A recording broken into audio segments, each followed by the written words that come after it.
Baik, selamat malam Ibu, Kakak, dan teman-teman. Kami dari kelompok 9 akan mempresentasikan hasil kerja kelompok kami, yaitu Problem Based Learning.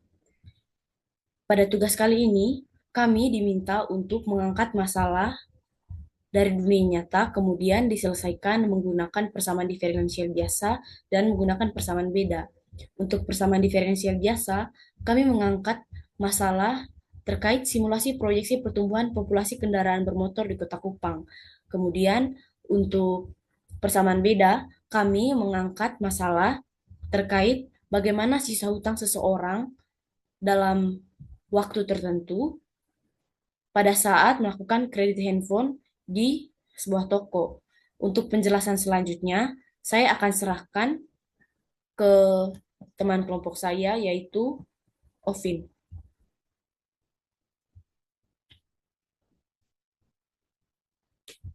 Perkenalkan, saya Uvin Babelapur. Di sini saya akan menjelaskan tentang persamaan diferensial biasa, di mana masalah dunia nyata yang kami ingin kaji di sini yaitu simulasi proyeksi uh, pertumbuhan populasi kendaraan bermotor di Kota Kupang. Yang menjadi latar belakang kami di sini yaitu kita ketahui pada saat ini Kota Kupang sedang mengalami kemacetan dan itu menjadi masalah yang cukup serius. Dinas Perhubungan ingin mengidentifikasi bagaimana solusi yang tepat terkait permasalahan ini. Dan solusi optimal diperoleh dengan memodelkan tingkat pertumbuhan kendaraan di Kota Kupang ke dalam model matematika. Kemudian kita menghitung menggunakan persamaan diferensial. Hal ini diharapkan dapat memudahkan Dinas Perhubungan memberikan kebijakan yang tepat sesuai hasil proyeksi pertumbuhan populasi kendaraan bermotor di Kota Kupang. Nah, di sini kami mempunyai rumusan masalah, yaitu yang pertama, bagaimana memodelkan jumlah kendaraan bermotor di Kota Kupang ke dalam model pertumbuhan logistik. Dan yang kedua, bagaimana proyeksi jumlah kendaraan bermotor di Kota Kupang pada tahun 2024, 2025, 2026, dan 2027 berdasarkan model pertumbuhan logistik. Adapun yang menjadi tujuan kami di sini yaitu yang pertama memodelkan jumlah kendaraan bermotor di Kota Kupang ke dalam model pertumbuhan logistik. Dan yang kedua, memproyeksi jumlah kendaraan bermotor di Kota Kupang pada tahun 2024, 2025, 2026, dan 2027 berdasarkan model pertumbuhan logistik. Yang menjadi kajian pustaka kami di sini yaitu tentang kendaraan bermotor. Kendaraan bermotor itu adalah kendaraan yang digerakkan oleh peralatan teknik untuk pergerakannya dan digunakan untuk transportasi darat. Nah, adapun beberapa macam-macam kendaraan bermotor yaitu di sini uh, mobil, bus, sepeda motor, truk ringan dan truk berat. Klarifikasi kendaraan bermotor ini bervariasi tergantung masing-masing negara. Di Indonesia dan kami mengambil yaitu bus, sepeda motor dan angkutan umum. Berikut adalah model pertumbuhan eksponensial. Kita ketahui model pertumbuhan eksponensial adalah populasi bertambah dengan laju pertumbuhan populasi yang sebanding dengan besarnya populasi. Adapun bentuk umum dari pertumbuhan populasi eksponensial itu adalah dp per dt sama dengan alfa kali pt. Diasumsikan pada saat t-nya sama dengan 0, maka p0-nya itu sama dengan c. Sehingga solusi pt-nya adalah PT sama dengan P0 kali eksponensial pangkat alfa T, di mana P-nya itu adalah jumlah populasi pada saat T, P0 jumlah populasi awal saat T sama dengan 0, alfa laju pertumbuhan per kapita populasi, dan T-nya adalah waktu.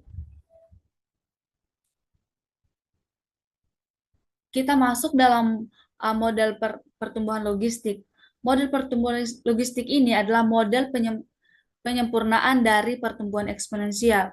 Dan yang membedakan kedua model ini adalah populasi pada model logistik dipengaruhi oleh lingkungan. Model logistik ini juga mengasumsikan bahwa pada waktu tertentu jumlah populasi akan mendekati titik kesetimbangan. Nah, bentuk umum dari model pertumbuhan logistik ini yaitu dp per dt sama dengan alfa P dikali dengan satu kurang per K. Kenapa satu kurang P per K? Karena jika di saat P-nya semakin mendekati K atau populasi pertumbuhan kendaraan bermotor semakin mendekati kapasitas ruang suatu tempat, maka akan semakin menuju nol. Oleh sebab itu, kita memperoleh uh, hasil jika secara eksplisitnya itu yaitu PT sama dengan K per eksponensial pangkat min alfa T dikalikan dengan K kurang P0 per P0 ditambah 1. Di mana P-nya itu adalah jumlah populasi pada waktu T, P0-nya itu jumlah populasi awal saat T sama dengan 0, K-nya daya tampung dari suatu daerah untuk suatu populasi, dan alfanya laju pertumbuhan per kapita. Ini adalah solusi eksplisit bagaimana populasi tumbuh dari P0 dan mendekati kapasitas K dengan seiring berjalannya waktu. Untuk penjelasan selanjutnya akan dijelaskan oleh teman saya, Tiara.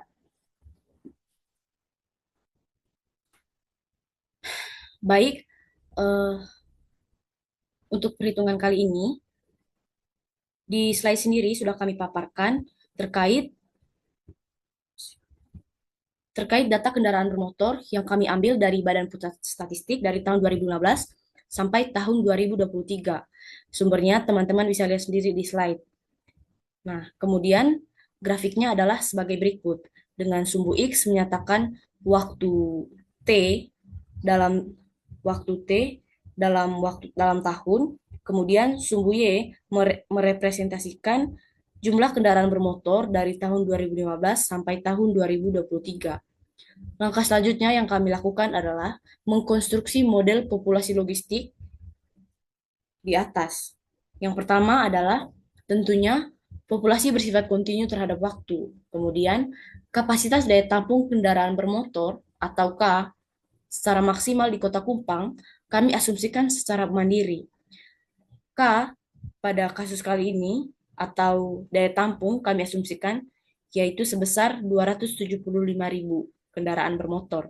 Kemudian, laju pertumbuhan kendaraan bermotor atau disimbolkan alfa kami hitung berdasarkan nilai estimasi K yang sudah kami asumsikan secara mandiri sebelumnya, sehingga diperoleh solusi secara eksplisit dari populasi pertumbuhan kendaraan bermotor, yaitu PT sama dengan K per eksponensial negatif alfa T dikali K kurang P0 per P0 ditambah 1. Langkah selanjutnya adalah kami akan mencari nilai alfa dengan melakukan penyederhanaan model dari solusi eksplisit pertumbuhan populasi kendaraan bermotor, yaitu yang pertama langkah 1 menyederhanakan persamaan.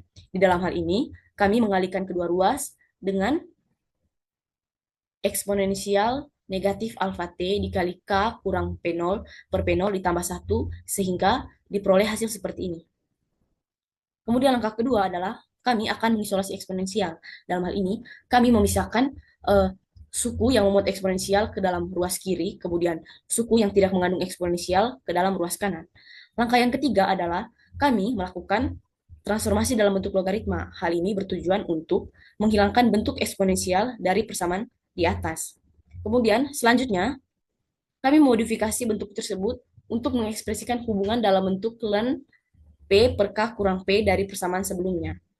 Nah, di sini kami melakukan perhitungan terpisah untuk ruas kanan ln K kurang PT P0 per PT dikali K kurang P0. Kami memisahkan ini memisahkan pecahan ini menjadi dua bagian. Dapat dilihat pada slide. Kemudian, pada langkah selanjutnya diperoleh hasil akhir alfa berdasarkan estimasi nilai K yang sudah kami hitung adalah ln PT per K kurang PT dikurang ln dikali K kurang P0 dibagi P0 dibagi T. Nah, teman-teman, dari bentuk ini, teman-teman bisa melihat ini merupakan rumus gradien. Oleh karena itu, pada slide selanjutnya, kami akan menampilkan hasil substitusi dari ln P per K kurang P, di mana K adalah 275.000. Tabel ini menunjukkan hasil proyeksi dengan asumsi K sama dengan 275.000. Kemudian nanti hasilnya kami substitusikan untuk memperoleh nilai alfa. Nilai alfa sendiri setelah dihitung adalah kira-kira 0,3421475. Langkah selanjutnya, setelah memperoleh nilai K yang diasumsikan secara mandiri, kemudian kami memperoleh nilai alfa yang dihitung berdasarkan estimasi nilai K, kami pun mendapatkan model populasi logistik dengan rumus PT sama dengan 275.000 dibagi eksponensial negatif 0,3421475 dikali T dikali 275.000 kurang P0 dibagi P0 ditambah 1 sehingga diperoleh hasil prediksi untuk nilai K sama dengan 275.000 dan alfa sama dengan 0,3421475. Nah, teman-teman perhatikan baik kan nilai alfa dan nilai K. Kemudian pada slide selanjutnya kami menampilkan tabel data prediksi. Tabel data prediksi ini diperoleh berdasarkan nilai K dan alfa yang sudah kami peroleh. Ini hasil prediksi jumlah kendaraan bermotor untuk dari tahun 2015 sampai tahun 2023 adalah ini. Di slide teman-teman bisa lihat sendiri. Kemudian grafik dari tabel ini adalah seperti ini. Untuk membandingkan grafik pada data sebenarnya dan data prediksi, kami sudah tampilkan bentuk grafiknya tentunya tidak berbeda jauh. Selanjutnya, setelah mendapatkan model populasi logistik berdasarkan asumsi nilai K dan juga estimasi nilai alfa berdasarkan K, kami akan menganalisis tingkat kestabilan model yang sudah kami dapatkan. Hal ini bertujuan agar kami tahu bahwa model yang sudah kami tentukan ini layak digunakan atau tidak.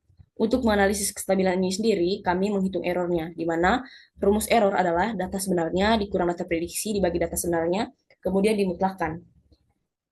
Di tabel ini dipaparkan rata-rata galat atau rata-rata error selama dari tahun 2015 sampai tahun 2023, di mana rata-ratanya adalah 0,051961. Menurut kami, error ini cukup kecil, sehingga model logistik yang kami gunakan cukup stabil. Oleh karena itu, untuk asumsi nilai K sama dengan 275.000 merupakan asumsi yang cukup stabil.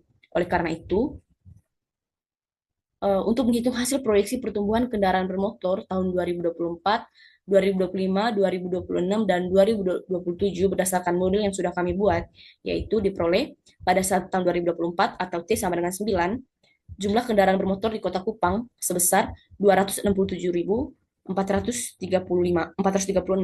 Bentuk ini dibulatkan ke atas karena yang kami hitung adalah jumlah kendaraan bermotor, di mana jumlah kendaraan bermotor merupakan data yang bersifat diskrit. Kemudian untuk tahun 2025 jumlah kendaraan bermotor di Kota Kupang adalah 269.585. Pada tahun 2026 atau pada saat T sama dengan 11, jumlah kendaraan bermotor di Kota Kupang adalah 271.132. Dan yang terakhir, pada tahun 2027 atau pada saat T sama dengan 12, jumlah kendaraan bermotor di Kota Kupang yaitu sebesar 272.242 kendaraan. Berikut ini untuk memudahkan perhitungan atau kesimpulan dari hasil proyeksi yang kami peroleh selama 4 tahun ke depan adalah ini. Teman-teman bisa lihat di slide. Kemudian untuk soal selanjutnya,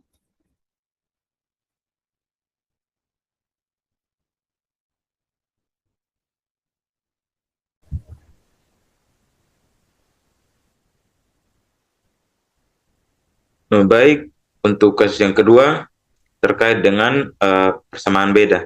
Di sini kasusnya yaitu seorang tukang ojek online ingin membeli handphone Samsung dengan tipe S23FE seharga Rp7.999.000 secara kredit dengan jangka waktu kredit yaitu 12 bulan dengan angsuran sebesar 818.564 tiap bulannya dan juga bunga sebesar 1,9%.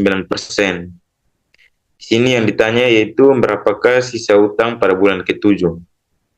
Untuk penyelesaiannya sendiri yaitu yang pertama diketahui harga handphone sendiri yaitu Rp799.000. Angsuran tiap bulannya yaitu 818.564, bunganya 1,9%, dan juga jangka waktu kredit yaitu 12 bulan. Berikut untuk yang pertama, sini misalkan XN adalah sisa utang pada bulan KN, maka persamaan beda untuk menghitung sisa utang ialah XN sama dengan 1 ditambah 0,019 atau bunga tiap bulannya dikali XN kurang 1 dikurang angsuran tiap bulannya yaitu 818.564 dengan X0 atau harga handphone yaitu 7.999.000. R-nya sama dengan 0,019 suku bunga tiap bulannya. Yang berikut angka yang kedua, bulan pertama atau X1 sama dengan 1,019 dikali 7.999 dikurang 18.564, di mana 1,019 yaitu suku bunganya pada bulan yang pertama dikali dengan harga handphone yaitu 7.999.000 dan dikurang dengan angsuran pada bulan pertama atau tiap bulannya yaitu 818.564 sehingga menjadi 7.332.417. Jadi utang pada bulan pertama sebesar 7.332.417. Yang berikut pada bulan kedua atau X2 sama dengan suku bunga tiap bulannya yaitu 1,019 dikali 7.332.417 atau total utang pada bulan pertama dikurang dengan angsuran tiap bulannya yaitu 818.564 sehingga hasilnya yaitu 6.653.169. Ini adalah sisa utang pada bulan kedua. Berikut. Baik, untuk bulan ketiga, keempat, dan seterusnya digunakan penyelesaian yang sama hingga pada bulan ke-7 atau X7 sama dengan 1,019 atau suku bunga tiap bulannya dikali dengan 3.804.644 yaitu sisa utang pada bulan ke-6 dan juga 564 ini adalah angsuran tiap bulannya sehingga pada bulan ke-7 sisa utang yaitu 3.058.368.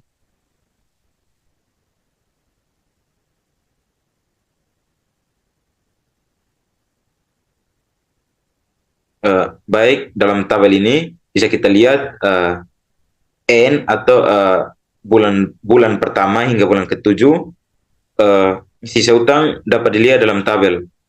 Sisa utang pada bulan pertama yaitu 7.332.417 dan sisa utang pada bulan ke-7 yaitu 3.058.368. Jadi kesimpulannya sisa utang pada bulan ke-7 yaitu sebesar 3.085.368.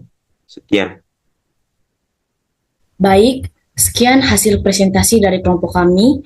Saya Maria Septiani Tiaraneo. Saya Ovin Babalapur. Saya Angriatno Rasmusanin. Kami mengucapkan terima kasih untuk kesalahan-kesalahan yang terjadi selama presentasi. Kami mohon maaf.